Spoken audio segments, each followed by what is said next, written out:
بسم اللہ الرحمن الرحیم۔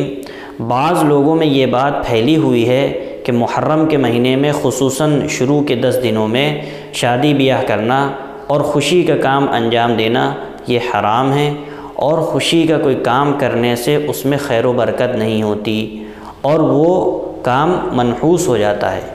یہ سوچ رکھنے والے بعض پڑھے لکھے لوگ بھی ہیں، تو یہ باتیں اور یہ سوچ رکھنا شریعت میں نہیں ہے، یہ باتیں شریعت میں نہیں ہیں۔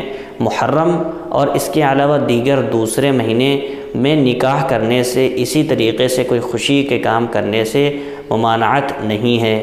آپ محرم میں اسی طریقے سے دیگر دوسرے مہینے میں نکاح کر سکتے ہیں یا خوشی کا کوئی کام انجام دے سکتے ہیں، کیونکہ حدیث میں اس مہینے میں عبادت کرنے کی فضیلت آئی ہے، اور نکاح کرنا، شادی کرنا یہ بھی ایک عبادت ہے۔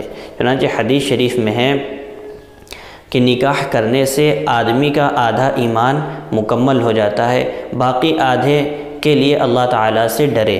تو نکاح کرنے سے ایک تو عبادت ہے، پھر نکاح کرنے سے تقوی آتا ہے، اور حدیث شریف میں اس مہینے میں عبادت کرنے کا حکم ہے۔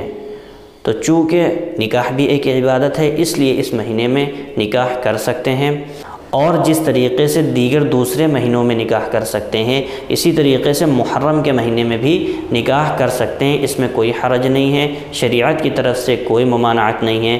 اس میں نکاح کو حرام سمجھنا، برا سمجھنا، اور خوشی کے کام کو برا سمجھنا اور منحوس سمجھنا، یہ انسانوں کی اپنی طرف سے رائج کردہ خرافات ہے، سوچ ہے، غلط بات ہے۔ اس سے خود کو بچائیے، شریعت میں ایسی کوئی بات نہیں ہے۔